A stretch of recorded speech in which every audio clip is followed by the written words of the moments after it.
I'm Joanne Wilson, and this is Positively Gotham Gal. Real, honest, and meaningful conversations with women entrepreneurs about their approach to life, business, and everything in between. So anyway, we're just going to talk like we have before. I'm so happy to have you back on this podcast because, first of all, I love the conversation we had the first time, but more, Which, by the way, feels like a long time ago. well, the world is such a different Such a place. different place, right? Yeah. Such a different place. There's something about, I don't know, a global pandemic. Yeah, you think it had a little impact? Yeah, I think it did. It's incredible how you can change everything in 24 hours, but getting out of it takes a long freaking time. Yeah, I agree with you. You know, also a lot of really bad things have crawled out of the woodwork. Mm-hmm. Mm-hmm. Yeah. So, on the good news, your organization is what now? 4 years old. Yeah, almost 5. Wow, that's amazing. And it would be really interesting for you to sort of, just, you have been a socially active person in this space your entire career, right? Yeah. It's something you're passionate about. But since the last time we spoke, was about a year old, you're in 11 states. So talk about where you are now and how many states you're in. Because, just to start off our conversation, which I have like 300 questions going through my head. So we are currently in 30 different sites across the country. We have bailed out over 25,000 people in those various sites. We have been working with other people in the field around bail reform, criminal justice reform, really thinking about how do we reimagine and recreate a more equitable and just pretrial justice system in our criminal legal system. We have certainly seen from the evidence and the data and the human stories that we've been collecting of the impacts of pretrial incarceration. We know that just like the initial proof of concept in the Bronx, we know that most people will come back to court even if they don't have any skin in the game and don't put cash bail up. We're beginning to understand better what supportive services people need to make sure they get back to court and can fight their case from a position of freedom. And we know a lot more about where the gaps are in systems and what people so desperately need to be whole and healthy and be able to thrive. So when you say bailed out 25,000 people, Mm-hmm. I know that bailed out means that you have allowed them, helped them leave prison without a cost on their head to re-enter the lives that they were having prior to, and then be able to show up to a court date. Exactly. So it's in the pretrial context. So we provide free bail assistance to qualified people who have not yet been convicted of anything, but are sitting in a local jail because they can't pay the amount of bail that a judge has set. It is just beyond their means. Is there any data around what are the majority of these 25,000 people? What have they been supposedly arrested for before they've been charged? Is there anything in particular, or is it all over the place? It's pretty much a very wide array of charges. But here's what one of the most interesting things has been that we have uncovered, which is when we provide free bail assistance, a very high percentage of people have their cases entirely dismissed. And that tells us a lot about what's happening in our criminal legal system and over criminalization, over policing, and ensnaring people in the system who didn't have to be there to begin with. So it varies from place to place and jurisdiction to jurisdiction, but dismissal rates are as high as 50%, meaning once we intervene by paying somebody's bail, their case gets dismissed. In some places, half the people, their cases get dismissed. In some jurisdictions, that number is lower. It's closer to 20% of people, but that's still 1 in 5 people. That's a lot. It's a lot of human beings. And those human beings are attached to families who are impacted. And those families are parts of communities that are impacted. And so the consequences of it are enormous. Well, particularly for the children. Yeah, for sure. I mean, for sure. And I'm going to assume that most of these people are black and brown people that are in these jails. So cash bail, like everything else about our criminal legal system, disproportionately impacts Black and brown communities and low income communities. Absolutely. And I think the biggest question, and we can, again, I just keep thinking about, Black Lives Matter, all of that exploded during the pandemic. And like I had a daughter who is, creating these t-shirts and, out there and saying, you know, end the police, right? And stop police. So how do we get out of that world where there is this over criminalization? How do we change that in the police force? Because to me, you know, as I watch these things or we see them on video or we read about them, it comes down to why are people given this, why are police officers allowed to or expected to just go out there like they have to do car tickets when your car is in the wrong place so they can make enough money for the quarter? So it's a huge question, obviously, and I don't think the answer is end the police. Um, I mean, I don't either. yeah, nor would I, think that that's a realistic proposal for where we are now. But what I would say is that we tend to look at the systems we create as if they're other than ourselves. So I think the first thing we really need to grapple with is if we have a policing system that is operating in a particular way, how much does that reflect ourselves, our values, whether intentional or not intentional, and to own some responsibility for those systems that have gone terribly wrong. So, rather than demonize the police or put other people on pedestals, I don't think either is a really good way to think about large scale problems, right? We have to really remember we send our police force out there to do what reflects some of our values.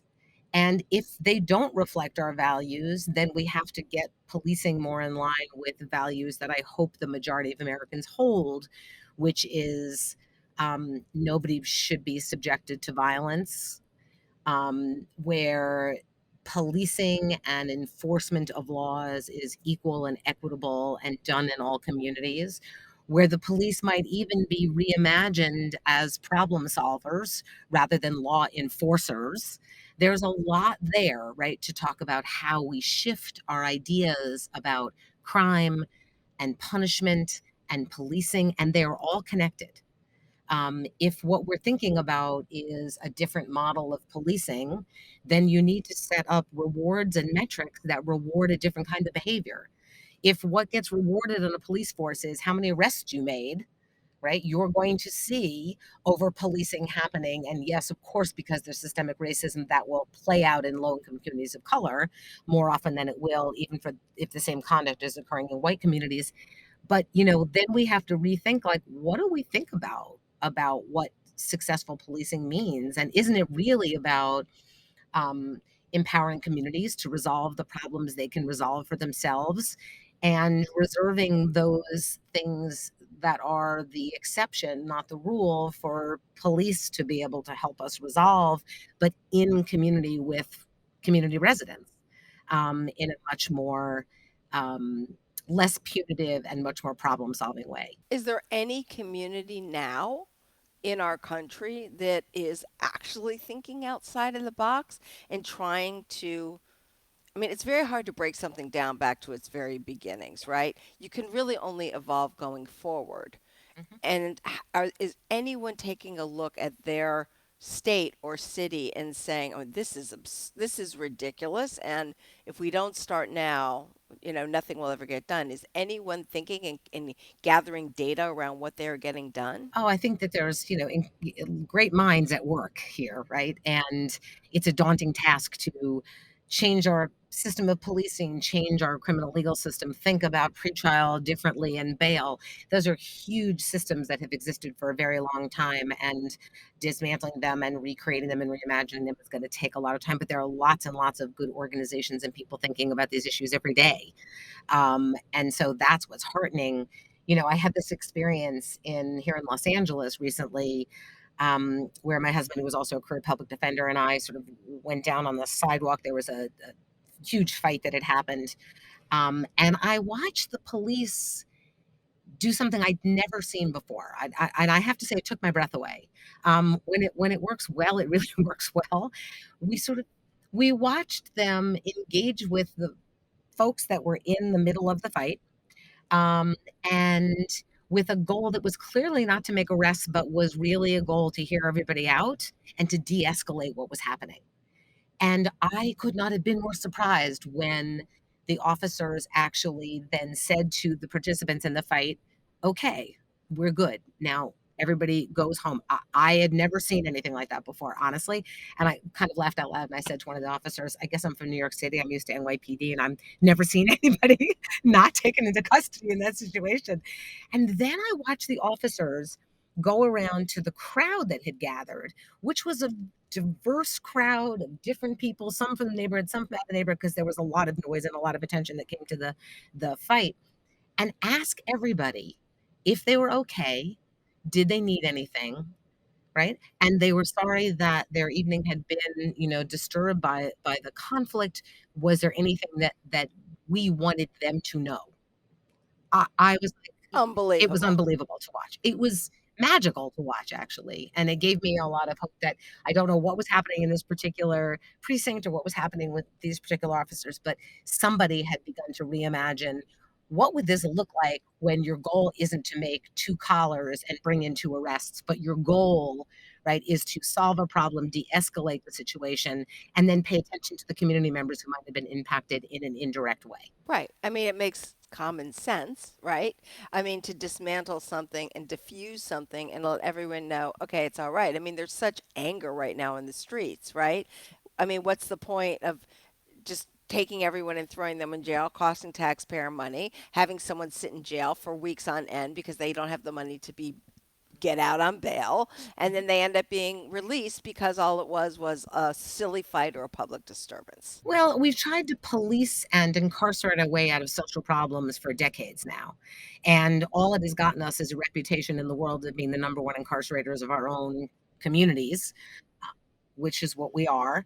And we haven't gotten any closer. We haven't gotten more community safety. We haven't sort of improved and made our communities healthier and more whole. In fact, we have continued to destabilize them. And so to continue to do the same strategy over and over again is just a lack of imagination and a lack of courage. And so we need to have some courage and some imagination. And we also need to stop demonizing both sides. Like, that's the other thing I really, as I watch and I listen, um, you know, there we're so ideologically stuck that we choose to demonize each other. If you hold a different political view, you're a bad person. Not that you just hold a different political view and you might be a perfectly fine person who just doesn't agree with me. We've stopped learning how to talk to each other, and to recognize that, if we can't figure out a way to come together and have these conversations and recognize the shared humanity we all have and the goals we all have of living in robust, healthy, safe communities, we're not going to get to resolve these problems anytime soon. No, I mean, you bring up a very good point, which is the hate and the anger. I mean, it's just incredible where, I mean, even a short 8 years ago, that people could come together and actually have a normal conversation. There is such hate and anger and divide now. And it's a way of not only expressing people's frustration, but it's also a way to think that you're going to change people's positions to be on my side.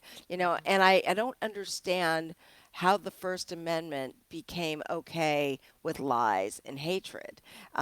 It's fascinating to me. I mean, even in Britain, like they no longer allow Murdoch to do what he does here, but we continue to allow that, and it festers this anger and frustration into our streets.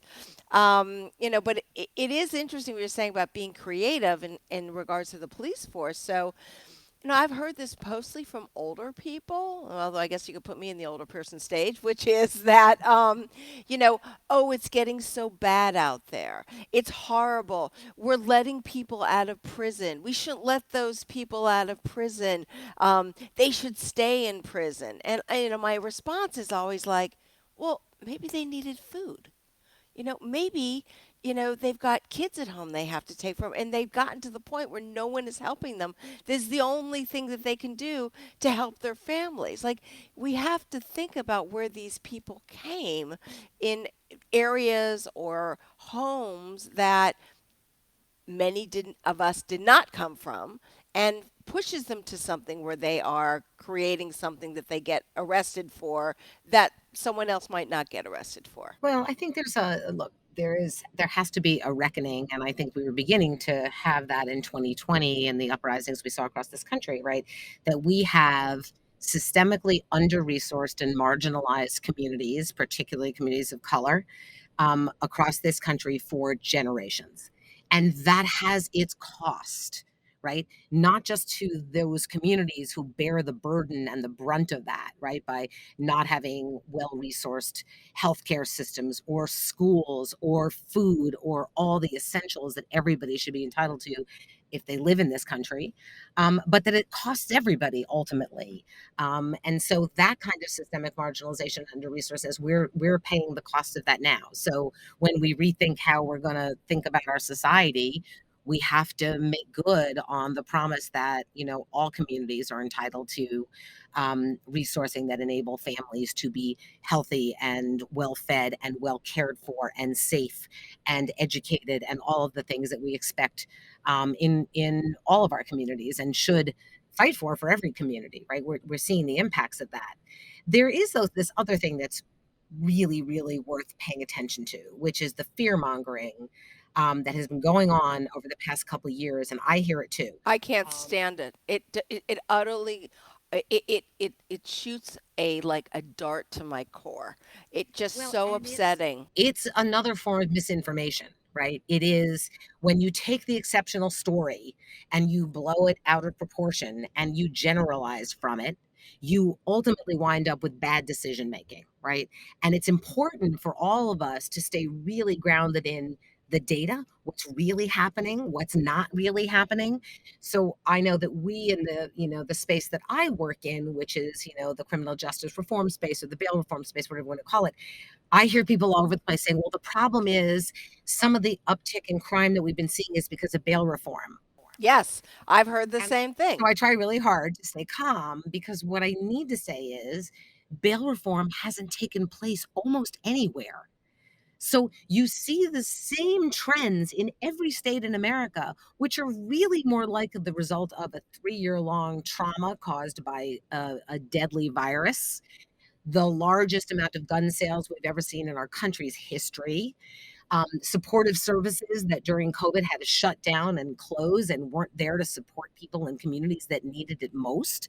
So, rather than look at that as the cause for some of the uptick in crime, people are blaming bail reform. And I say to people, the only place bail reform has taken place is New York. New Jersey, which was a long time ago and has had stable crime rates, and very few pockets around the country. And you're seeing the same crime rates across the country. So there's no causal relationship between bail reform and that. But those people that want to exploit fear will pick up a story and run with it and try to connect it to criminal justice reform or racial equality work or bail reform work because they are trying to stop progress. And we need to be smarter than that. We need to be in front of that. We need to sort of really understand, well, when people are talking about a rise in crime, what are we really talking about? In lots of classes of crime, crimes have been going down for the past few years. And by the way, historically crime rates go up and down, right? That is just the nature of what's going to happen. Exactly. And so we need to learn from it, but it clearly has nothing to do with bail reform.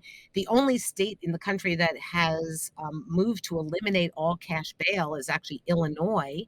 And that hasn't taken effect yet. It goes into effect in 2023. I think what's going to be interesting is how much less it actually costs the community. Oh, well, I mean, it depends on even how you define cost, right? So, if American taxpayers are spending $14 billion annually to house people in jails who have not been convicted of crimes yet, That's a big that's number. a big chunk, right? And that's just the direct cost, not even the collateral costs.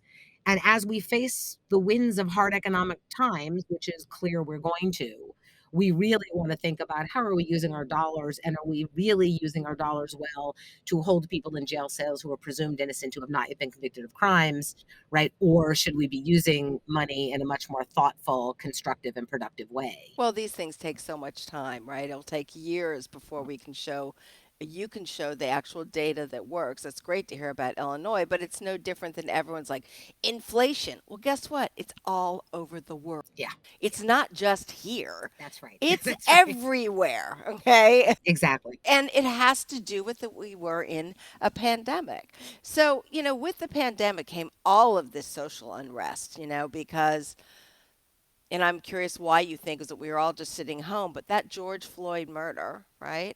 And this national reckoning about systemic racism that you've been fighting for your whole life. Can you sort of talk a little bit about, why do you think that this particular moment is been so much more impactful and it seems to have not gone away, Mhm. that it's continuing to be part of the national conversation? Yeah, I mean, I think it's about any movement, right? I think that there are things build and build and build and build, and you never quite know what the tipping point's going to be. I was thinking about Malcolm Gladwell's tipping point book, right? At some point, we hit a tipping point, and it's unclear to me why that tipping point happens. And so I'm not an expert on that, and I wouldn't even purport to understand why the horrendous, horrific video of George Floyd being murdered, you know, captivated everybody's attention in a way that the Eric Garner murder did not, which was also on video that we also saw over and over again in the news, or why Breonna Taylor's murder did not captivate as much as that did. I don't know the answer to that. But what you know is that this has been building for a long time. People have been working towards this moment for a very long time, from the grassroots organizers to people who've been impacted by the system, to the not for profits that are working on these issues, and to just leaders who've been working on these issues around criminal justice and its relationship to racial injustice in this country. You can't talk about criminal justice reform and not talk about racial injustice. It is one of our institutions we have used to perpetuate and embed and continue a kind of racial inequality and frankly violence that is intolerable, inexcusable, and we have been doing it for a very, very long time. That finally Americans began to see it, I think has had huge impacts in all sorts of areas of our lives, that continue to hopefully reshape America, reshape how we see each other, reshape how we think about our institutions, and that we try to really think about how we use these moments and these learnings to create a more just and equitable, and fair society for everybody. Yeah. Yeah, I mean, I have so many thoughts about that. I mean, first of all, one of the points that I think is of interest is there was a policy put into play. I want to say it was during the Clinton administration, or maybe it was the Bush administration, but for the first time ever, not as many children are growing up in poverty. Oh, I heard that story on NPR. Yeah. And that is important, right? Because you are basically then allowing these children to not go to home living in poverty, Mhm. food on the table, being able to function in school.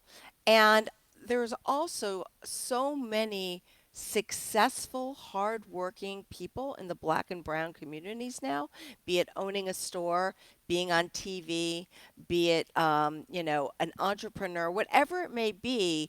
And TV does a great job of that. It's such a diverse group of people that you see on your TV every day. So as you're growing up and you do have food on your table, regardless of where you're living, I think that makes a major impact in our society. It's no longer like even there's this particular Instagram I follow, and it has all these phenomenal photos of inner city Black America during the 50s and 60s. And it's almost like, oh my God, that's like how we drove a car. Or, oh my God, they're wearing the clothes I did, but they were cut off from our existence. And that is no longer happening as much as it did before.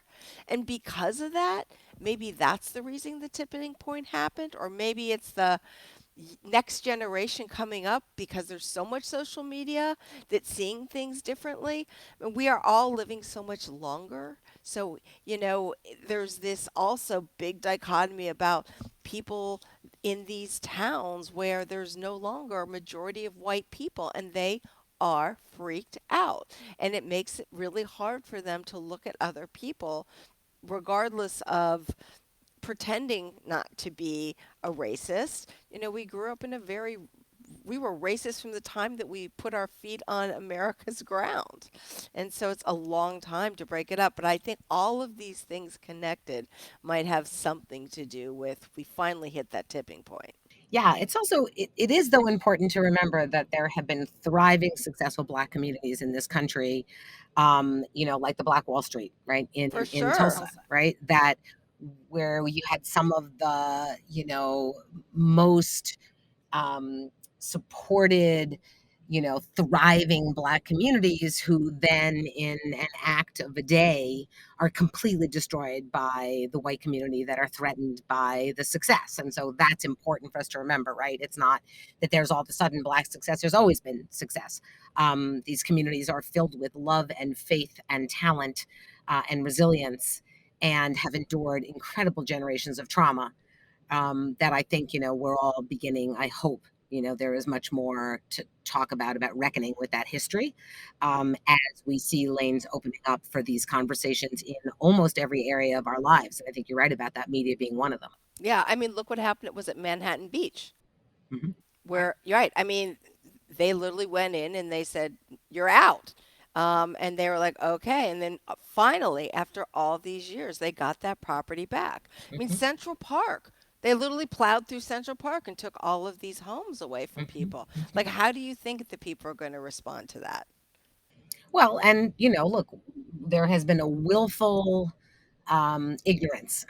Let's put it that way. A hundred There's a percent. willful ignorance and ignorance in America about our history. And, like everything, it's really hard to grapple with the ugly parts of your history. Personally, it's really hard to grapple with the parts of yourself that you're ashamed of. But the only way that you actually can move through that, right, is when you're willing to actually look at it and grapple with it and and come to terms with it and then do better, right? And repair whatever harm you've done as best you can. And recognize in each other our shared humanity and shared goals, which are far more important than what separate us. What do you think about what's happening in the cannabis industry? So I'm working on that, and I'm partnering in the first hopeful dispensary with Strive, who I'm a huge fan of. I mean, 75% of the people that go through their curriculum do not return to prison, which is a pretty unbelievable stat. They've got the curriculum down, and it really is about help from the entire community. And everyone is trying to do the right thing by this cannabis. What are your thoughts on all of that? I mean, I don't have many thoughts about the business itself. I mean, other than, But you know, making right what's been that's done part of wrong. making it right, right? It's part of making it right is certainly decriminalizing cannabis and making sure that the companies that grow up out of the decriminalization, also prioritize ensuring that people that have been most negatively impacted by our quote unquote war on drugs are the folks that can lead that work, own those businesses, thrive, and build wealth around them, right? That is just the right thing to do.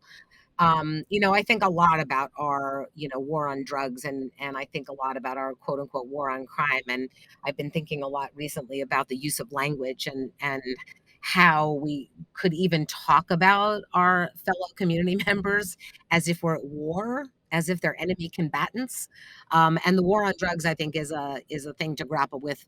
I think cannabis is a great place to start, but I think it goes way beyond that. So do I. I think Right? it's a I think it complete is. failure. Yeah, it's not just a complete failure. It's It's a bunch of lies, Yeah, actually. right. It's It built depends on on, what you think his right. goal was, Yeah, right? I mean, I don't exactly sure what the goal was, but it was certainly based on a narrative that was made up and used as a way to oppress people. And I think that that goes back to also coming to terms with our historical issues that has created systemic racism in our country. Did you find that during the pandemic, as particularly during Black Lives Matter and everything that was going on the streets, I kept reading about the Bail Project, right? I'm sure, it was a time for you. Did you start hearing from a lot more people, youth, that wanted to engage in this? So we started hearing from people at every level of society who all of a sudden wanted to engage in this, um, you know, march towards a more just criminal legal system and justice in this country. And that was really heartening. It wasn't just young people, it was also corporations that had been sitting out for a very long time in this conversation. It was, small companies looking to help. It was gamers who thought they could use their gaming as a way to raise funds for a revolving bail fund. It was certainly one of the most inspiring times that you could possibly think about people really thinking about our criminal legal system in a different way and all the things that need to change, including bail. Bail is just one piece of it. It's at the front end of it. And obviously, it is one of the drivers of mass incarceration. So it's an important thing to take on. I would say that said, we have watched an incredible retrenchment from wanting to be involved in bail reform. And again, that goes back to the narratives of fear that are being pushed by people who want the system to remain and people that want the bail bond industry to remain intact, which is a predatory, system that really does exist off the backs of poor folks who can't pay their cash bail.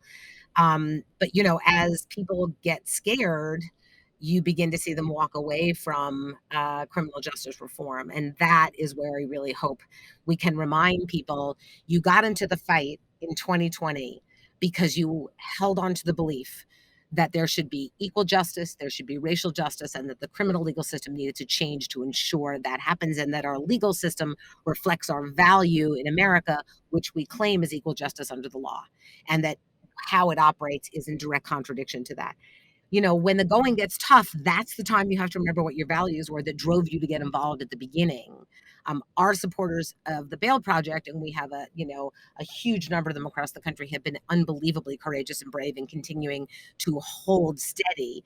But we need people to continue to, engage in this conversation and not just give up because it's hard, or give up because there was a bad story in the press, or give up because somebody had a recall election of a DA. Like, that's the moment you dig in. And that's the moment that you either believe in justice or you don't. You believe in the fight or you don't. And you have to be reminded why you got into this fight. It's never going to be a straight line. Progress is Never. never a straight line. Progress is never, but evolution always wins. I will say that values is a great way to think about this. I continue to ask the question, which is why, when people are having a hard time or they're freaked out by the rhetoric, that they end up becoming so conservative and so right. I mean, Italy is a perfect example, right? That country is just like sitting on tourism and their laurels. And so what do? They put their vote behind someone who is just Mhm. so extremely out there that they think is going to fix their problems, but reality is they're just continuing to extend their problems. Look, fear, I am convinced that fear is the driver of almost everything. And whether that is fear of crime, fear of loss of status, fear of change, fear is a huge driver. And if we do not get a hold of fear, and it's a natural instinct, right? Where it's what saved us as a species, right? Mhm. There's a fight or flight fear response to things.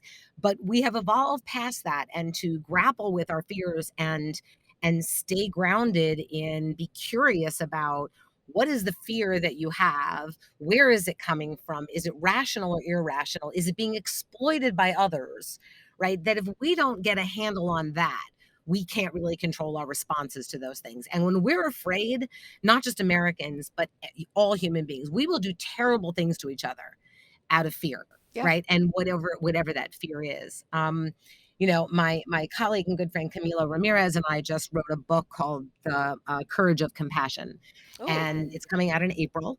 And I raise it only because it really is about this trend around fear and what fear does to us, and how it really stops us from seeing the connection we have to each other. That really what it does at its core is erode our sense of shared humanity and connectedness. And instead, we move to judgment, right? It's just we're judging, judging, judging, demonizing, demonizing, demonizing, rather than moving from judgment to connection and recognizing that we are all in this survival exercise together, and we have got to be able to see each other in each other and see our children in each other's children. Hmm. And that sounds really simplistic and maybe even a little Pollyannish, but it is No, I fundamental. totally agree with you. I mean, as we sit around the table and we talk about why do we have what's going on in China or Russia or all these things. And I think that it has to do. My daughter said, people are getting older and living older. It's fear of death. It's all about fear Fear. of death. Fear, fear, fear. And the only way you find your way through that is you have to become curious. Right? So curiosity is something that we have to really develop. Right? When I hear somebody now who has a very different position than me, I try to discipline myself to be curious about how they arrived at that opinion, Yes. what's driving it, what's underlying it, and if Hmm. there's some way to connect in a conversation with that person, right? So that we might find a way to understand each other. And if we don't do that, if we can't get there, it's going to be very hard to move these systems, because we keep looking at the systems and going, they're unfair, they're unjust, they perpetuate racial injustice, they're terrible, they're terrible, they're terrible, without taking ownership of them. And Hmm. understanding that if we don't change ourselves, we can't change the systems, that the systems reflect us. Yes, the systems completely reflect us. And I don't know how many people think like that, but we have certainly dumbed down America. Yeah, well, that's a whole It's a that's a whole whole other topic for another situation. day. So Yeah. I guess so what are the goals for the bailout project over the next couple of years? So the bail project is going we're going to continue to try to reach people locked in those jail cells and provide free bail assistance, right? That work is core to our mission. There's a humanitarian crisis that we're trying to address. We can't get everybody out, but we can at least continue to provide as much assistance as we can in that. We're going to continue to build a, policy and legal strategy to really try to think about how do you reimagine a better system, work with local elected officials and systems players and grassroots organizers and other not-for-profits in trying to reimagine how could we eliminate cash bail and create a system that responds both to people's concerns about safety, which is legitimate, like Mhm. people want to live in safe communities, that is a legitimate conversation to have, but how to move away from reliance on cash bail, which was never designed with public safety in mind. Like, all cash bail does is basically say, if you committed a crime and you have the money, you get out. And if you don't have the money, you stay in. And it has nothing to do with public safety. And connecting money and public safety is the wrong connection. There has to be a way to determine public safety for sure, and weigh that against also the public safety risks to the people being held in jails. There has to be some mechanism to determine that. But cash bail is not the mechanism and No, never it has been. hasn't. No. And so we're going to Does continue make to work. money for everybody. It does make money for the It makes state. money for the bail bond industry for That's sure. right. That's right. And that's backed by the insurance companies, and it's a multi-billion dollar, Exactly. industry.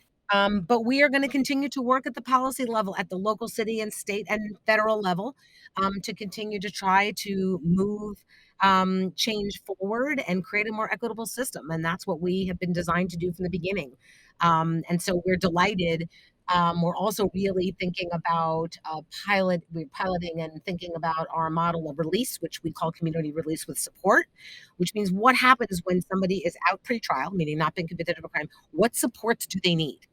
How do you connect people to the things that they need to ensure they can get back to court and ensure that they can continue and thrive and their families and communities can thrive? And so we're thinking about that as well. What comes after cash bail? Because you can't just eliminate it without thinking about what the next steps are. So we're working very actively with partners in the field on what would a better system look like and what comes after cash bail. Right. I think that's the biggest piece, right? Because then they just go back to where they just came from, right? So there's something fundamentally that they need, and there's a hole in their lives that they got to this. How do we make sure they never return to this? Well, and to also, use our data to really grapple with how is it that You are some jurisdictions where 50% of people that were in the system, when their bail gets paid, their cases get dismissed by the prosecution. Well, that's a whole thing in itself. That That is is utterly that is ridiculous. That something that we need to look deeply into. Yeah, I mean that to me says systemic racism all over it, which is just beyond, and beyond the fact that we are the most incarcerated country in the globe, and why we don't look to other countries and how they do things, which seem so much more humane. Mhm. But we continue down the path that we're on. I mean, we should be looking to downsize the entire criminal legal system, right? It is not just we have mass incarceration, but we also have a massive criminal legal system that has tentacles all over this country. Private industry has come into it and is profiting off it.